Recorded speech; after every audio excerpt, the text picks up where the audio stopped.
Breaking news from Kwara State.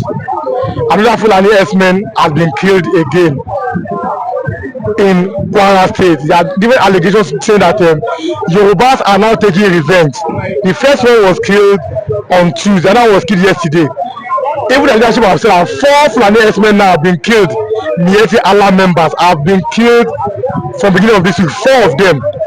And allegations are flying up and down that Yorubas are taking revenge. Some are saying that maybe they are fellow outside people killing them. Some are saying that it's a Fulani, but so now we don't know until the police investigates. If you are watching, kindly subscribe to this YouTube channel, all notifications, drop your comment and click the like button, like, and then share to others. Mr. Femi, is it that Yorubas have now woken up to say enough of this Fulani S-men killing in Nigeria by starting from Kwara State? Well, we cannot say precisely that it is Yoruba that are killing them. Why this news, why this thing is generating, it is that it's not common that a Fulani elder will just be killed like that. The common one is that Fulani elder kill, Fulani S-men kill. But now that Fulani S-men are now starting to be dying, it become news. Let me tell you, Fulani S-men, they are also human beings. They kill them sometimes. Even people that live in Benue, the only thing is just that when they kill, the way they kill aggressively, and news usually come out when they kill. But when they kill Fulani, the news may not go out too much because they are the invader. Because people that kill them stay in their home.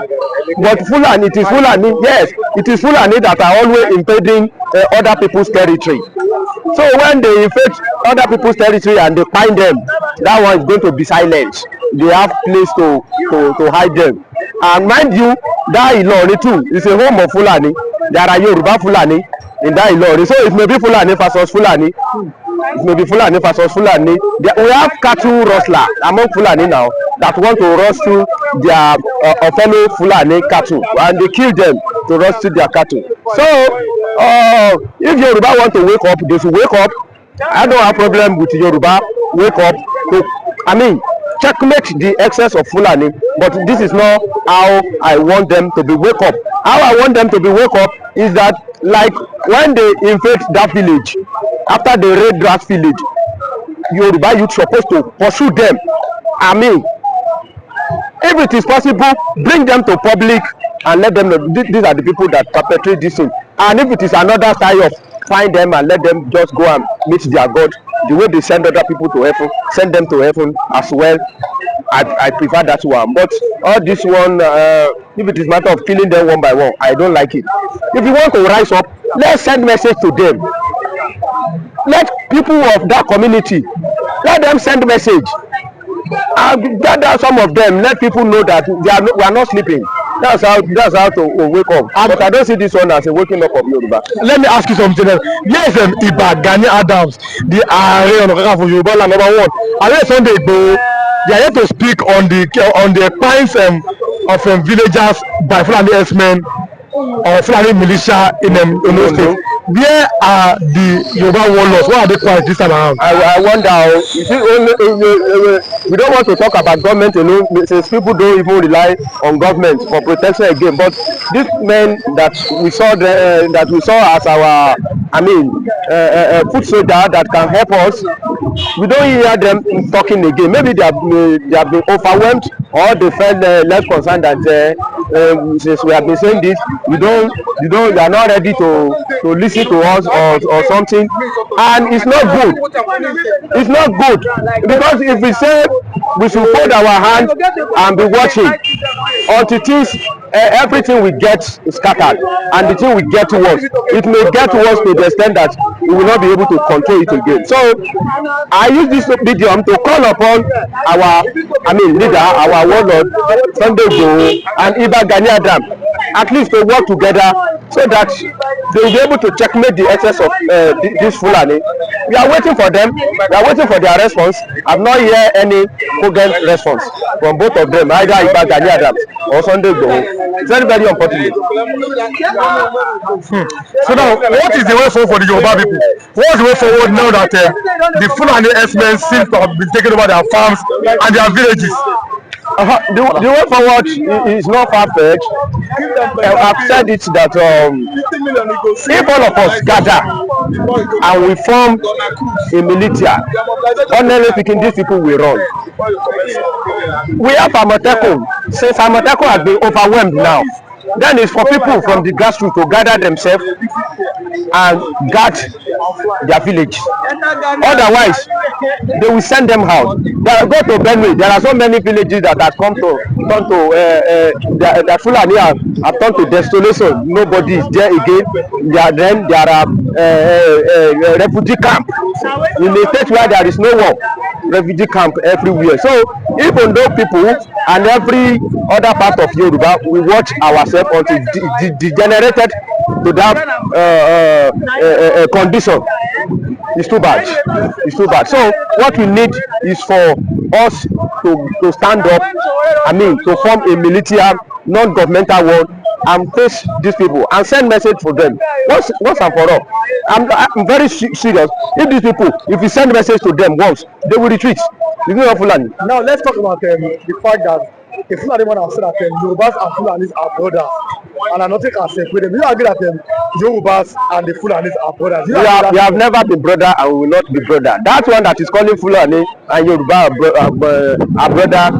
That statement is a statement of people that is eating in the unholy union of Nigeria. We have never been one. If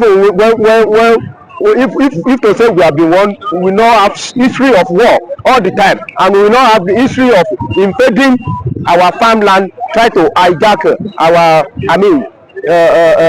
farmland always. Something like that will not happen. It's so that we are not one, we are not friends, we have never been friends, and I'm not sure we can be friends, because these people, they have audacity. It is Fulani versus the whole Nigeria. Everybody, that one is shocking, which include Yoruba, Southwest.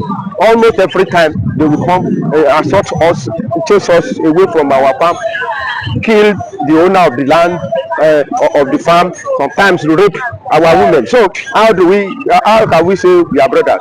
We are not brothers. This is not to be brothers. Then if your boss and friends are not brothers and you are in one Nigeria, do you still believe in one Nigeria? Because everyone said that maybe your boss and Igbo should work together to chase out the Fulani militia. But do you still believe in one Nigeria? Before I let you go. If you ask me, do I still believe in one Nigeria? To some extent, I still believe in one Nigeria. But with the situation we find ourselves, they have not made this Nigeria to look like one. But I believe that with the checkmate, with our checkmate, with our message, we can send it to them that even if we are going to be one, our oneness, we are not going to tolerate Yoruba, we are not going to tolerate nonsense, because we want to maintain oneness. Let me tell you, apart from Fulani, Yoruba, we can say we are one, Abi. But sometimes you will see some Yoruba that are attacking fellow Yoruba, as we are saying we are one. So we have to send a message to the Fulani that even if you are going to be one Nigeria, this is not how to be one Nigeria. To maintain one Nigeria, then there must be justice and equity. Okay, thanks so much for coming, and God bless you. You are welcome. At their plenary in the US Congress, we are going to show you the picture on the screen. It's a fact that Trump has given permission by the US Congress strike Nigeria with crippling sanctions because of the killings of the Christians by the Fulani S-men in Nigeria.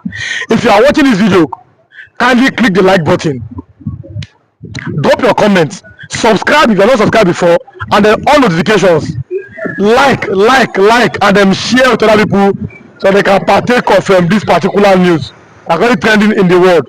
Donald Trump has been given permission to strike Nigeria hard with crippling sanctions over the kills of Christians in Nigeria. What do you have to say about this? Yeah, good morning, good afternoon, good evening, and good night. God bless you wherever you are watching us from. I remember my humble self, that Biafran evangelist. Now listen and listen good. I love what the Congress are doing. If you follow me up, there was a time in the month of January 1st, which I said something. I said there are some certain group of people who visited Nigeria and they lodged at Enugu to do some findings about what was going on in Nigeria, which at the end of the day they were called all this human rights activists of a thing, the Zionists. You understand? The Zionists. And I told you that they went back and they called the Eastern Zone a bloody zone of Nigeria. So unknowingly they came and they do their findings and they do their verification pure, and they wrote a letter to UN that they should look into Nigeria and look the matter what is going on concerning Biafra. You know, this killing of the Biafra and the Igbos, the Christians in Nigeria, started not today. It had been long, but the thing was too obvious. It became too obvious after the war. The thing stopped, but it became too obvious when Muhammadu Buhari assumed the presidency, and that was the first tenure, 2019, the first tenure of Donald Trump, and which Trump would send a serious warning to Muhammadu Buhari concerning the killing of the Christians. And now this US Congress, I believe they are one of the people or part of the people who visited Nigeria by January, who gave that report in January 1st back to the UN and other part of the world. You understand me? So the killing of the Christians is becoming too obvious now. So they have given Donald Trump to go ahead, which is necessary. Listen to me. Everybody have right to worship anything. Everybody have right of worship. You have right to worship Songo. You have right to worship Amadioha. You have right to worship Christ. You have right to worship Muhammad. You have right to worship even this tree or this house. Everybody have freedom to worship anything. You can worship even the phone you are using. It is your choice. Because starting from the creation, God even created man, and after the creation of man, God gave man a choice. So if the Creator can give us a choice, why should we, man, should now decide and become a dictator of our fellow self? For what? You don't have right to dictate for me on what to worship. You don't have right to dictate for me on what to bow down to. Even God, the Creator, the Bible said in the book of Isaiah chapter 42, if you read verse 8, he said we should not bow down to anything, not even the graven image. He said he will not share his glory with any man, and he cannot share it with any image. You understand me? And God that even put it like that has never for one day rise up and say, because you bow down to that duty in your village or you are dying instantly. God did not even kill you instantly. Because even in my, as you know now, I traveled. I have many of my families that are Juju worshippers. They are bowing down to the carving of a stick and whatsoever.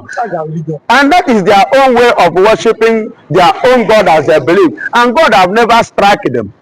So who are you as a human to go and start killing those who have made up their mind to worship our Lord Jesus Christ? Because they fail to worship Muhammad. No, it is a choice. You know, so many times do you know why I don't like talking about this issue like this? Because some Muslims have come to me and they were like trying to claim their right, and I asked them a question which they have not been able to answer, to respond. I asked them, please, can you tell me how Muhammad died? Can you explain it for me? If you really want me, to follow you or to join you in that your worship, tell me how Muhammad died, because I will tell you how my own Christ died. And many of them have not been able to answer me. But Pastor, is Nigeria an Islamic nation? Of course, my brother, you people have asked me this question time without number. Currently now, which system are we running? Muslim ticket, presidency. And even before now, go and do your findings. Nigeria have been paying their dues even before now to the international bodies. The EU, European Union, they are aware of what I'm telling you. The Islamic nation or Islamic people in Nigeria have submitted their document, and that document, as Nigeria being an Islamic nation, is with the EU and is with the UN. They are aware of it, and is with Arab. So even Tinubu himself is aware of what I am saying. It's in Afro Rock. The documents are there that Nigeria is automatically an Islamic nation. Remember the statement of Muhammadu Buhari when he was in power. He said that the Igbos are his problem. Why? Because if you watch, every average Igbo man is not a Muslim. Forget the political movement that they are making now by Bola Ahmed Tinubu. You know that it's a chameleon. He moves in a chameleonistic move. Remember during the time of election, how he organized some thugs and they corrected them with the bishop, claiming that even the bishop are supporting him, whereas they are all lies. So these people could be the people that have cockroaches in their cupboard. In order for them not to face the wrath of the government, so they have to accept Islam, answering Rasisi. You understand? Answering Muda Sadofode whatsoever, just to protect what? Their illegal business. But the fact is that it seems that Islam is now spreading to Igbo land, because we've seen the governor of Ebonyi State giving money to Muslims to go to Mecca. Some governors are now building a mosque, reportedly in their own government houses. These are allegations. It's not. I don't think that with the way the eastern part of Nigeria is going, I mean the Igbo land, that Enugu axis, the Ebonyi axis, that Islam is spreading. Is that what kind of point of correction, my brother? Islam is not spreading. You and I know this. It's not spreading. It can spread in the north. It can spread in the Yorubas, in the west. But when it comes to east, either they serve Christ, they go to church. Many of them are Catholic, which you know, or they serve their normal thing, which is idol. That is all. They don't go to any of them at all. That is the thing you know, you should know, and you know it. So any other one coming out telling you building of mosques or whatsoever was as a result of the same intimidation and frustration. You understand? We are announcing, we are talking about that the Fulanis are imposing on us. You know, those leaders, for them to have they just want to have their peace. That's why some of them, you see them dancing to Fulani music and building all those mosques that will be pulled down in no distant time. Okay? It will be pulled down. There is this man called, there is the generation of David, Asa, in the Bible. The Bible said that when he became a king, what happened? All those altars that was built by Jerome and the rest, what happened? He scattered them, he put them down, because they are not part of God, because it's a child of God. So whatsoever they like, let them build now. But when Biafra stand, we know ourselves and we know the God that we serve. So, and definitely, when we stand, that God whom we serve, the whole world will know it, which everybody knows that we are not Islam, but it was, they are imposing it, forcing it on us. And for you to run your business and have your peace peacefully in Nigeria, especially if your business have grown up, you've been an Igbo man, you must accept Lasisi in order for your business to continue going. I am not surprised if tomorrow that the chief priest or Big Obana comes out to become a imam of Sokoto. He has to accept it for his business to be safe. Therefore, do you think that the Donald Trump sanction can put pressure on Nigeria not to kill any more Christians? Of course. You know, Donald Trump is Mr. No-Nonsense. Because the more they kill, can even truncate Trump to react. Even, don't be surprised that Trump will wake up one morning and say, for you killing, or yeah, because of this, this is what will happen. You understand? And once he say, let this be, he will enforce it. And once he enforces it, who are you? Can you withstand him? Yeah, as it is now, Donald Trump remains the president of the whole world. Yeah. In everything. And let me tell you, when America is moving, Israel is as well moving. And when Israel are moving, America is as well moving. And even as we stand now, not only America, Israel now, even Putin is fingering, pointing towards the same direction now. Of which, if there is anything that comes up now concerning Nigeria, Putin will support it. We back America to the fullness. It will back